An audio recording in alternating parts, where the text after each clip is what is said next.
would like to remind everyone that tonight we have been waiting a very long time for Vicky's report on her summer with Arctic Missions, and in case you didn't quite catch that during the announcement, she's going to be giving her report on her weeks out in British Columbia. So she's got pictures to show and personal testimony to give. So everybody show up. All those of you who supported her this summer in prayer and financial giving, I'm sure will want to hear this. This morning, I'd like to do something which, by my standards, is a little unorthodox. And I want to make this a bit of an informal time together this morning. I'm not going to stand up here and lecture you for the next 35 minutes, okay? So you can just relax, okay? And you can also help me. Would someone please volunteer to read? There's 2-3 verses here that I'd like to fire them out to you people. First of all, Ephesians chapter 2, verse 9 and 10. Dwayne? And someone else on this section over here, Titus chapter 2, verse 14. Okay, Peggy? And someone in this section, 1 Peter chapter 4, verses 10 and 11. Anyone? Going once. Come on, where's all the eager beavers? 1 Peter. Would you like to read 1 Peter chapter 4, verses 10 and 11? Thanks, Nicole. Okay. All right? Okay. All right. And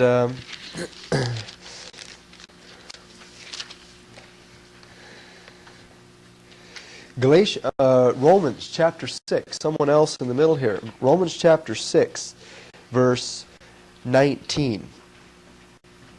Romans 6:19. Thanks, Blair. Okay, that'll just get us started.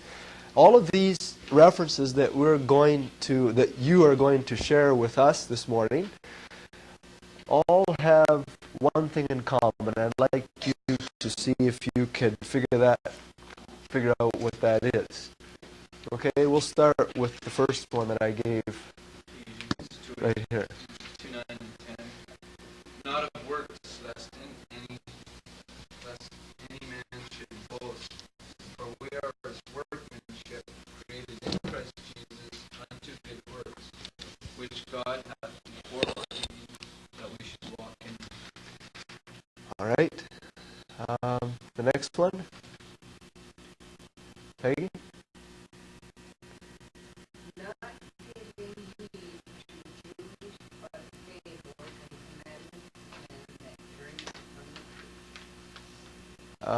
Titus chapter 2, verse 15. Yeah, the last verse in the chapter. 14 is fine. Who gave himself for us that he might redeem us from all iniquity, purify unto himself a peculiar people, zealous of good works. Good. All right, and which one did I give you? 1 Peter chapter 4? As every man hath received the gift, even so minister the same one to another as good steward of the manifold grace of God. If any man speak, let him speak as the oracles of God. If any man minister, let him do it as of the ability which God giveth, that God in all things may be glorified through Jesus Christ, to whom be praise and dominion forever and ever. Amen. Thanks, Nicole. And Blair? Romans 6:19. I speak in human terms because of the weakness of your flesh. For just as you presented your members as slaves of uncleanness and lawlessness, leading to more lawlessness, so now present your members as slaves unto righteousness for holiness. Good.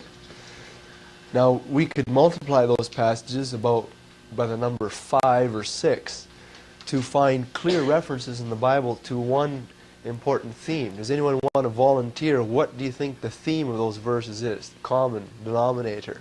Anyone? Good works. Okay, that was mentioned.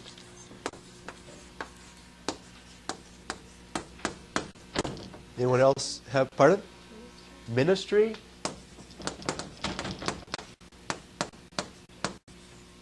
Anyone else put it another way? Purpose, why we are what we are, why we were created. Okay. Duty, our duty, goal.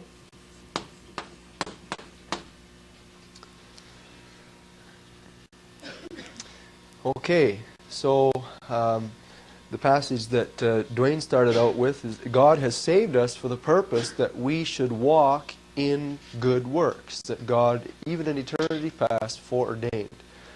And Titus chapter 2, that Jesus Christ gave himself for us, that we, that is his blood-bought children, Christians, true believers, that we should be a peculiar people zealous of good works. Right? And 1 Peter chapter 4, that God has given to everyone in the body a gift that we should minister the same for God's glory ultimately. All right? And the last reference was in Romans chapter 6, that just like we once served sin, now we should yield ourselves to God. And there are a number of terms that you could use to summarize all of these ideas. You could use Christian service as one heading, or ministry as another, or missions, or whatever.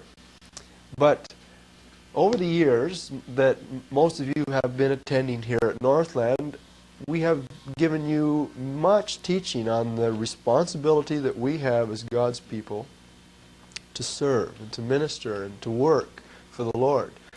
And I think one of the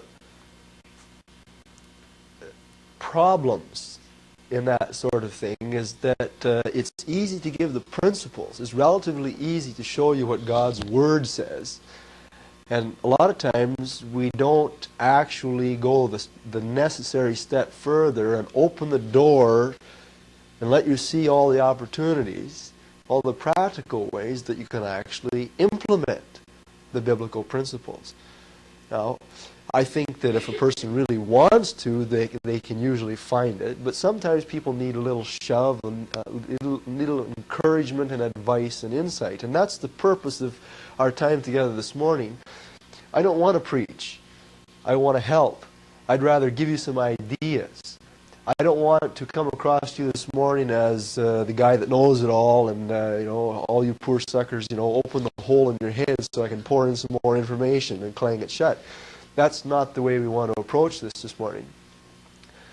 I feel that I'm really convinced that a lot of Christians have a desire to serve God, but they're frustrated because they lack real insight on exactly how to do it. And I hope that maybe by the time you go this morning that you will have some very practical ideas. I'm not going to preach so much this morning as I am going to try to motivate and encourage you and give you ideas, something to think about. And I have only one other thing to say by way of preface to what what we're doing this morning, and that is that all of these verses have one kind of a person involved. And who is that? Anyone? Who has this responsibility? Christians. See, the Bible teaches, and we've gone over this many times, the Bible teaches that it's Christians that have spiritual gifts. I mean, we look around us, and we've all got hands in our bodies, right? And God gave us hands to use, to do something with. Only Christians have spiritual hands.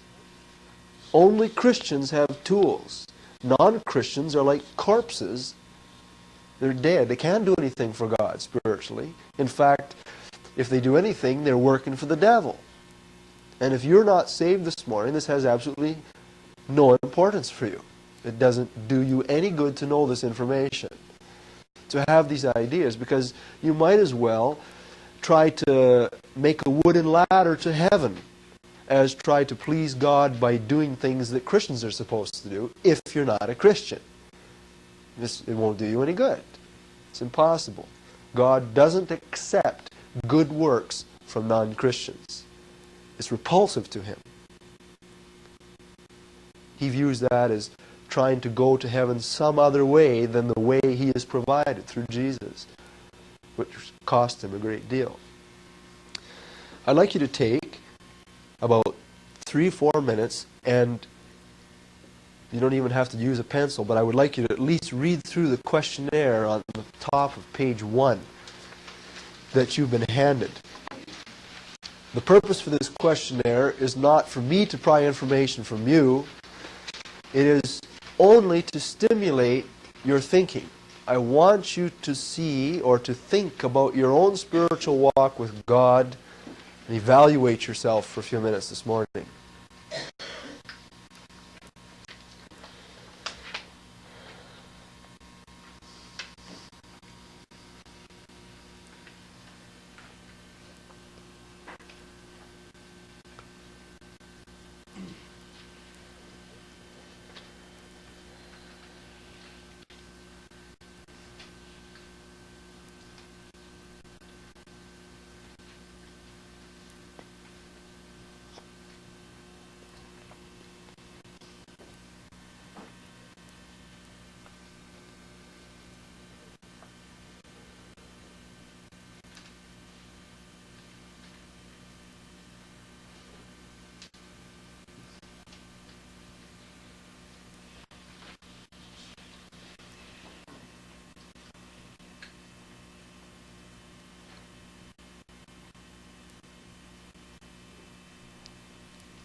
Are you satisfied with your spiritual life?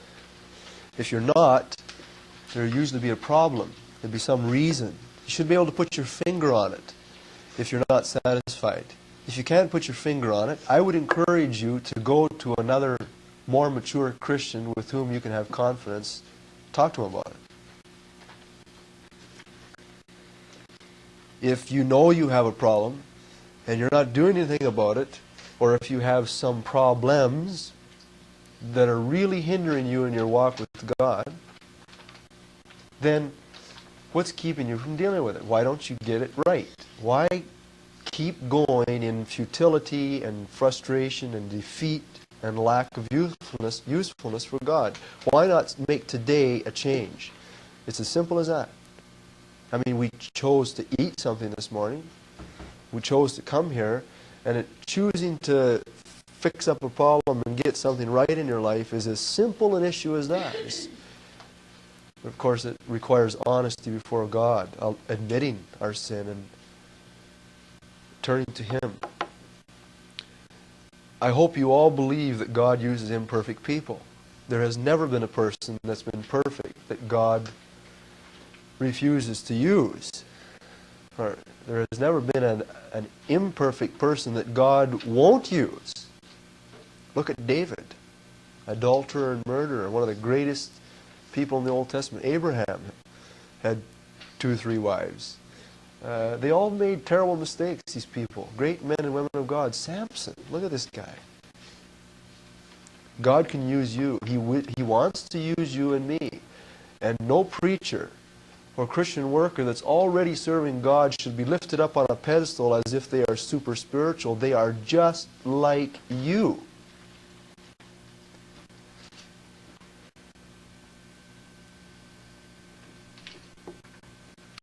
There's a list there of some things that I think are very important. It's not my opinion. You can go to God's Word to support. And every one of those things is something that Christians ought to be doing every week. How many times is up to God and you.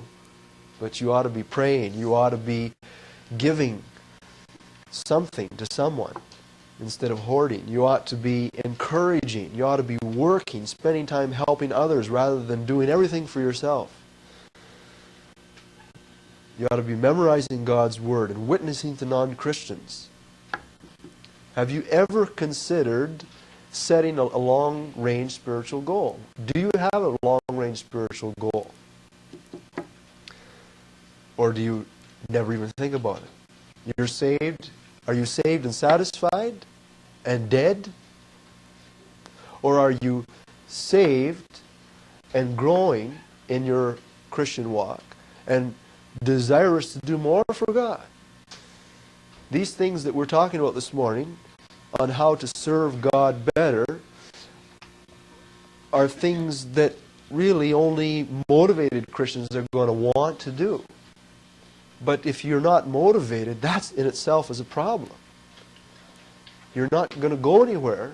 You're going to end up very sad when you see Jesus Christ if you aren't motivated and you never change. You should have some goal. You want to become a certain kind of a person with certain character traits, or to do certain things for the Lord, or something up ahead. Set a goal.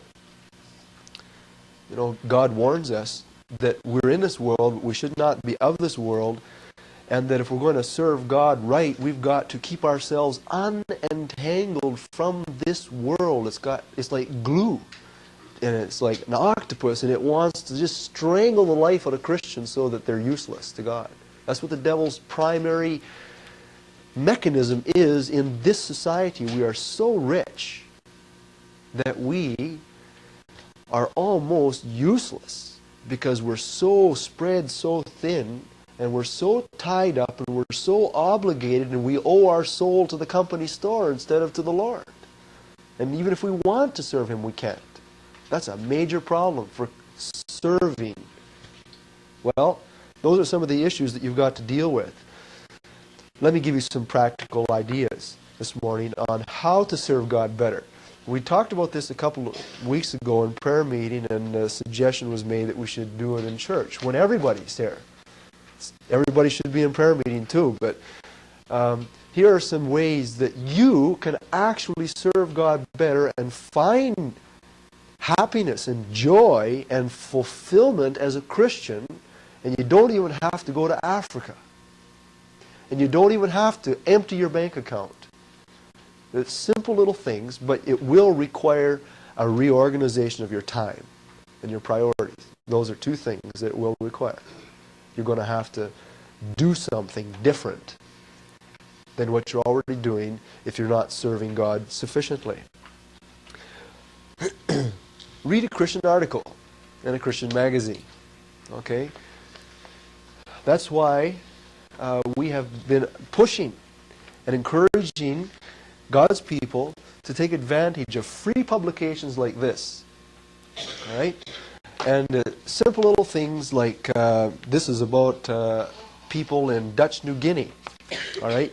But then there are personal stories about Christians and the experiences that they've overcome, the problems that they've had, and it isn't going to cost you anything. Somebody else pays for you to be able to read this material, and it's there in the bookstore. All you got to do is go in there and pick it up.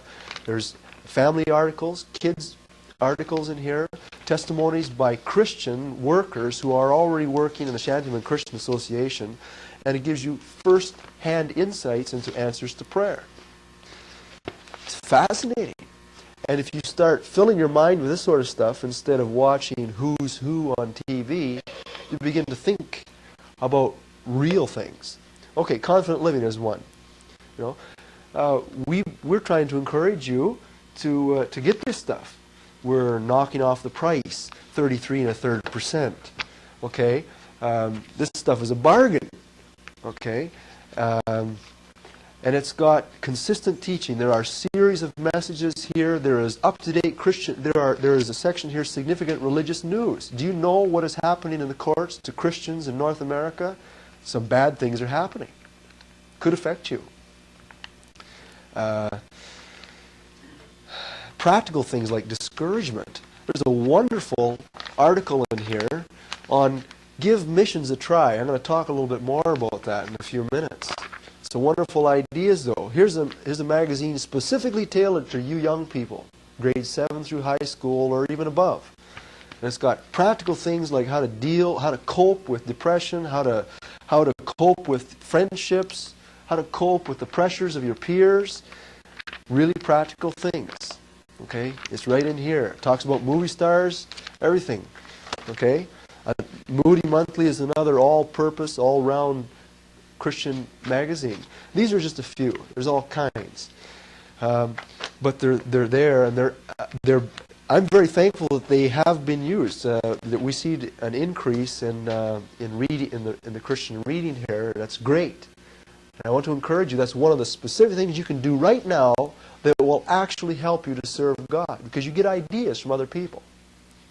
All right? Number 2, find out about international Christian mission organizations that have financial needs. Donate money. Here at the college, we get all kinds of mission literature. It's available if you're interested in reading some of this stuff. All you got to do is write a note to them and say, I want to be on your mailing list. And you can get this free. It's put out by the same organization that Vicki was with this summer, Arctic Missions. And it shows what work is being done among native groups all across Canada, specifically with an emphasis of Northwest Territories and British Columbia. Personal testimonies. It's exciting. The Gospel Message is the official information magazine of Gospel Missionary Union, the missionary group that Werner and Carol Peters went out under a few years ago that you're familiar with.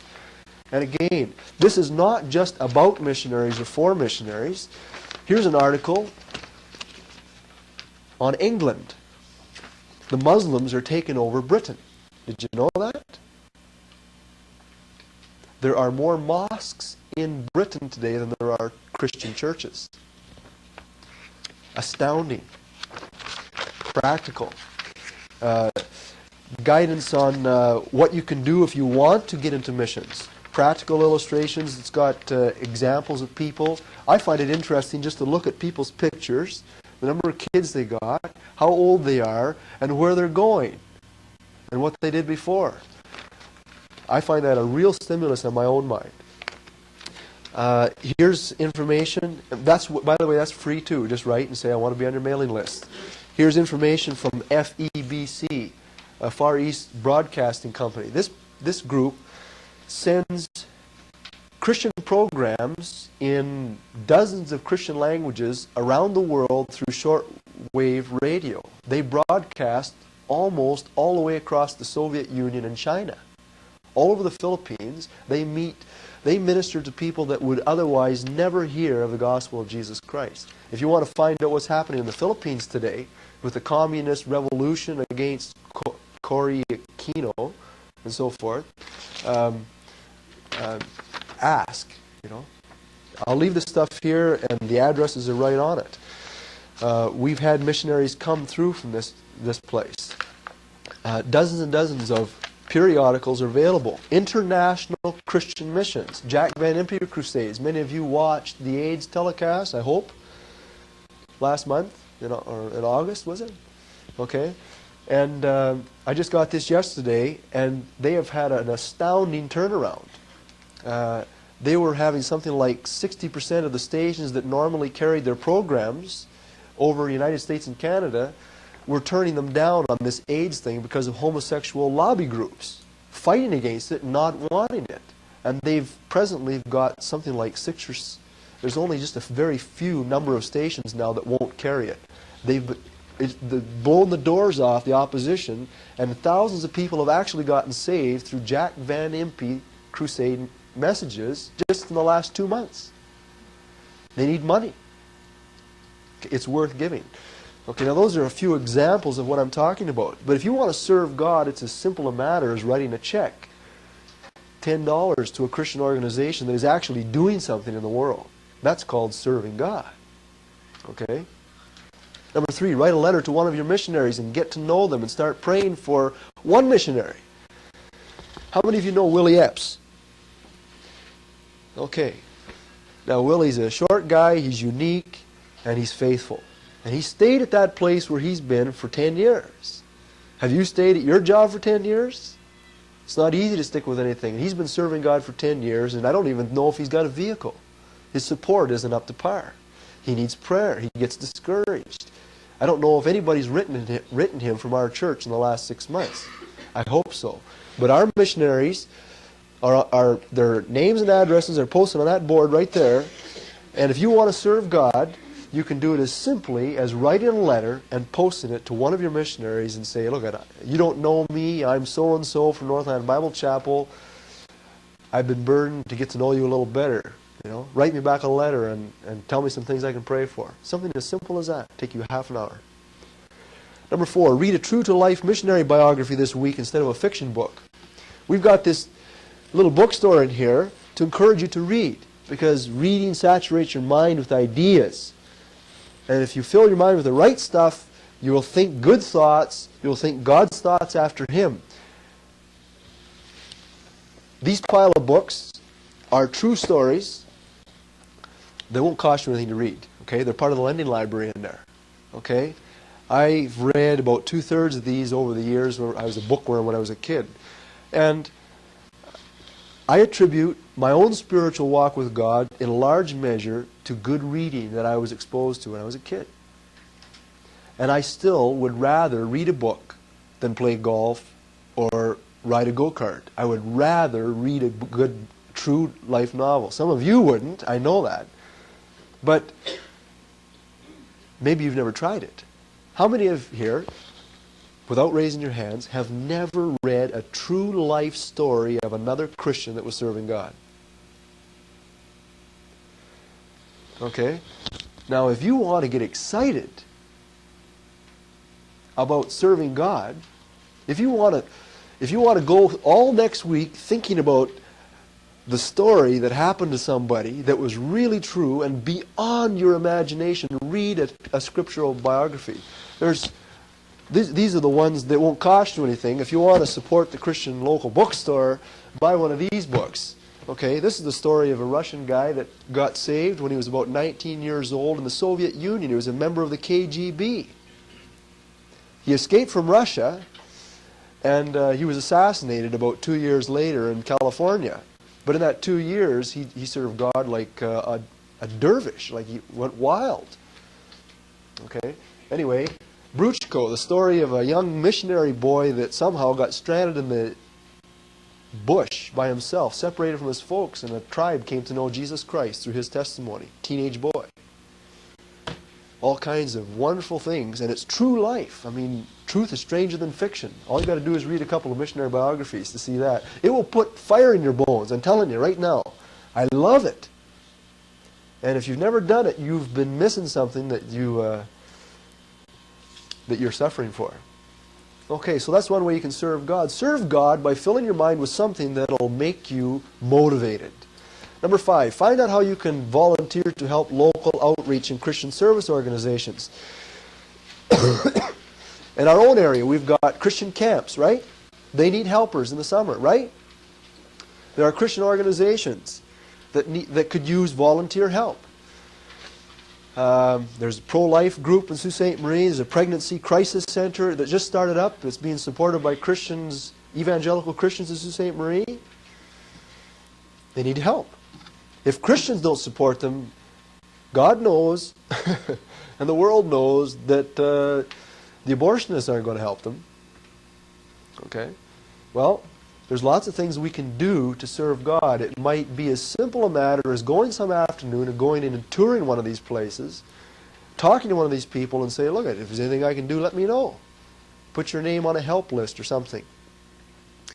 Dave's probably got a lot more information on local outreach ministry groups than I do. The only ones I could think of were the camps and the Crisis Pregnancy Center, but there's the Salvation Army, thrift store, and there's lots of other things. They're available that I don't think a lot of Christians know about. Number 6, consider ways that your local church local church now we're talking about, here, Northland Bible Chapel, desperately needs committed, trustworthy, dependable workers. There's a list there. Some of you are teaching Sunday school. Some of you are helping in Awanas. Many of you are. We don't expect everybody to do everything. What we figure is reasonable is that if you're a Christian, God wants you to do something. You've got the ability, you've got hands that God gave you and a mind to do something. So do one thing well, or a couple of things. We need fix-it people, cleaning people. Okay? Simple matter. Have you ever thought about coming up, spending a couple hours? Okay? I know, I live here, and I'm supposed to keep my house clean, and we spent 4 hours on 2 rooms Friday afternoon. Okay? It's I don't know if any of you got a house as big as my house, but it's really hard to keep it clean. Okay? I don't expect you to clean my bedroom. I'll clean my bedroom. But if you want to help, there's always things that need to be done. You know what we're talking about. I suppose it's like that in your house too. What about local visiting? This is something that doesn't get done. Door-to-door work. All right? Going next door and visiting your neighbor that you haven't visited since you became a Christian and starting to develop a personal relationship with this person. Commonalities. Look for ways to give a natural witness. Getting to know visitors. We have people that come through here quite often, and sometimes it would be nice to know that there's a list of people in the church that would be willing to have somebody over for dinner on the spot. Okay? That's got a microwave oven and can pull something out of the freezer and stick it in and say, well, we got a couple of missionaries that just popped in. We're too busy. Would you like to visit a missionary at lunchtime today? Right? There's all kinds of things, if you use your imagination, that it's good for you, good for them. It's serving God. Helping hitchhikers. We could establish a hitchhiker hotline. I know people don't trust hitchhikers. There's some real weirdos out there, and I've met my share. Right? Living on the highway, we get an inordinate number of them here. Right? But boy, is there ever a ministry to these people. They're not all bad either.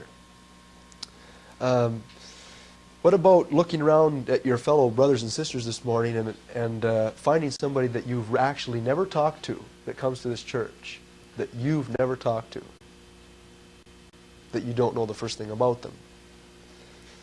Why not introduce yourself and say, can you come over next week for supper, lunch, whatever. Get to know neglected Christians. Okay, we all have our cliques. One of the best things we can do to serve God is to break out. Right? Break out and help those that don't get enough fellowship. Visiting a nursing home. This is something that we very sporadically done in the last couple of years. Hospital visitation. The elders can't visit everybody. Sick at home. Right? There's people that would love somebody to come by and simply visit. And some of you are doing it. You're catching the vision. And boy, if we were all, if every one of us in this place had a vision for these little simple things, to break out of the routines that we get into of self-satisfaction and playing with our friends and entertainment and thinking of service, you would find that service itself is just as much fun as a lot of the so-called entertainment we do. I bet you half of you are bored with television. Videos. Right? Well, you know, you wonder why missionaries that come back and preach in churches are excited and vibrant individuals, because they're living the real life. Real life is exciting. They don't have a dead-end rut. Well, what about ministering in music in church? Some of you are doing it. What about the Way of Life program? Alice has been on the Way of Life program about 785 times in the last 4 years, non-stop. Why not volunteer? Do it as unto the Lord. We've had actually a few criticisms on our music department on the Way of Life program. Some of them really like Alice, and some of them don't like substitutes for Alice. And we've had some people that say, why don't you just cut the music out altogether? Well, that's not a criticism of Alice by any means, but what it is an appeal to you, if you have musical gifts, to consider that there's service opportunity right there. Simple matter, Tuesday afternoons at 1 o'clock. Okay. Tract distribution. Now right away, some of you got really bad vibes. I do not mean forcing you to go down to Bellevue Park and stand there with a bag under your shoulder and pass out tracts to all the strangers. Have you ever considered taking about this many tracts with you to town and promising yourself that you won't come home with them? I mean, you can walk down the mall and set them. If you know, there's nothing wrong with leaving it written information in the mall, is there?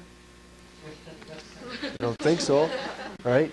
You can always go by and give it to some stranger on the street. You can leave it in a public washroom. Stuff like that always gets read. I did a little experiment on my own at the university a couple of years ago. I took a few of these chick tracts because they're quite attractive and everybody reads comics, right?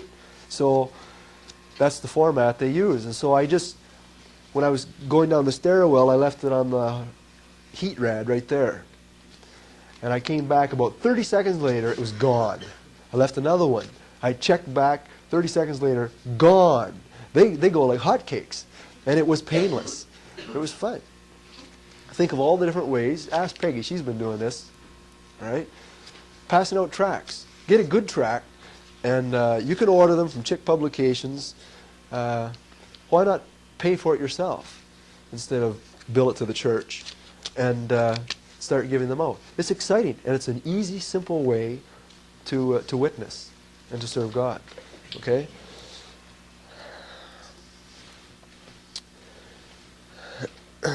Senior citizens. When was the last time you visited one of our senior citizens? Have you ever considered adopting a grandma if you don't have a grandma or a grandpa? Okay? That's a valid way of ministry. Seniors get neglected. All right, number 7. Consider involving yourself in a service-oriented project next summer or the following summer. Wow, this is going too far out. I can see some of you right now saying, count me out. That's why I just said that I was going to refer back to, I think it was this article here in this month's Confident Living. It's an article on Give Missions a Try. Christian service opportunities are not based on age but on willingness. It's rather significant that we don't know how old Paul was, but we know he was an effective missionary. And you will find that today there's a tremendous move on to get people who are retired to consider summer missions. Go for 6 weeks. Go for 2 months. Retired people have got their support. They got experience. They got the wealth of wisdom of a lifetime of growth and knowledge. Right? Well, now how about turning it around and looking at it from the young people's perspective? How many of you young people would truthfully never considered, don't even want to be a career missionary?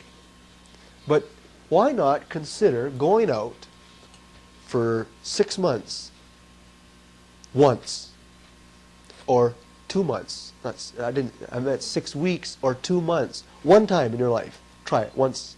Why don't you plan sometime in the next 4 summers to spend a couple of months under a mission board or with a missionary or with some Christian organization that is out of your main routine in life? I will guarantee you personally right now, I'll give you $100 if it doesn't change your life in some respect. I promise you that right now, okay? If any of you go and it doesn't make a profound effect on your life, I'm willing to put money up, okay? But the way to do this is you don't just sit there and say, yeah, that'd be a neat idea, and then walk out the door. You have to read up on the opportunities. And there are all kinds of opportunities. Come to me afterwards. We have 4 drawers of missions organizations in our file up in the dormitory, and they all want summer missionaries. And they regularly put out information sheets that tell what they want. So in Bolivia, there's 6 kids camps, and they need 14 guys, unmarried guys, and 13 unmarried girls. Or they need 3 couples, or they need a janitor, or they need a carpenter, electrician, or a data processor, or whatever. So you just go through the list, and you say, I could do this, this, this, this, this, and this. You send your name in, and you're on the way, finding out information. Okay? Read up on the opportunities. It's amazing what's available for you. Pray about your willingness to sacrifice. You know, I marvel at the number of young people that are willing to waste the whole summer. Waste is not really a good word. Spend a whole summer hitchhiking across the United States or Canada. Why are they doing it? Trying to find themselves, have new experiences, meet people. Why not serve God? Right? Why not serve God instead of hitchhiking? Well, we've got to pray about our willingness to sacrifice and give up a few things. This requires budgeting and saving plans. And I'm not just talking about single young people, I'm talking about me. What about you? You're married, you got kids. Are you willing, would you be willing, possibly, to spend a month next summer doing mission work? Allowing yourself to be exposed to this? If you're going to do that next summer, it's getting a little late for next summer, how about the summer after that? You've got to budget. Budget a savings plan for your personal family missions project. Cut down on unnecessary entertainment. You don't have to go out every Friday night. Go next door. Cut down on expensive food. Junk food, fast food is expensive food. Right? Cut it out. Be healthier anyway. Right? You save money. Every time you go into the store and the TV's telling you to buy this or that, why not practice for the purpose of serving God? This is your project. Every time you look at something you really think you want, because everybody else is getting one, say, well, I'm not going to buy it now, I'll buy it later, and walk out. Well, if you keep deferring it, you'll eventually either be absolutely convinced that you absolutely need it, or you will prove to yourself that you can live without it. Right? And if we would practice deferral, avoidance, that's a good way to save money. My wife hates me for that one. Whatever you do, avoid buying on credit. You don't need a brand new Mustang. Okay? You don't need $400 worth of clothes on credit. Okay? You just don't need a new motorcycle. You can, if you have to have transportation, buy a second-hand one. They're cheaper. Vince has got one for sale, $1,500. All right? Okay? But buy second-hand. It's cheaper. Okay? These are ways, practical ways that you can serve God. I'm telling you that this service for God actually comes down to our day-by-day practical behavior. How do you spend money? Avoid buying on credit. Ask yourself every time you buy something, is this something I need? Do I need this as much as some poor, starving kid needs vitamin A to keep him from going blind? If we began to have a vision for serving God, things would change in our lives. It wouldn't mean that we'd all go to the mission field. It would mean that we would see that we have a mission field here, and that it might mean eventually that some of us actually do go to the mission field. Did you know that 96% of the world's wealth is tied up in North America, where 6% of the world's population lives? 96% of the world's wealth is shared by us, 6%. It's not Christian. It's absolutely immoral for us to live gluttonous, self-centered, visionless, so-called Christian lives. What's wrong with us? Where's the sacrifice? Where's following in Christ's footsteps? I'd like you, and this is completely voluntarily, but there's a list of practical things that I would encourage you to sign your name to any one of those that interest you at the bottom of the second page. This will give something positive that we can actually start working on. Would you like to get some tracts that you can start? Would you like some help in picking out some good tracts? Sign your name there. Rip that off and stick it in the box, and we'll get back to you, and we can, if nothing more, talk about these things. Okay? But I want to encourage you that Christian service isn't something that preachers are up here hammering away, that there's no rationale behind it. Are you saved? Freely you've received, now freely give. That's the principle. I'm to practice it just as much as I am to tell anyone else to practice it. All right? Those little booklets that we pass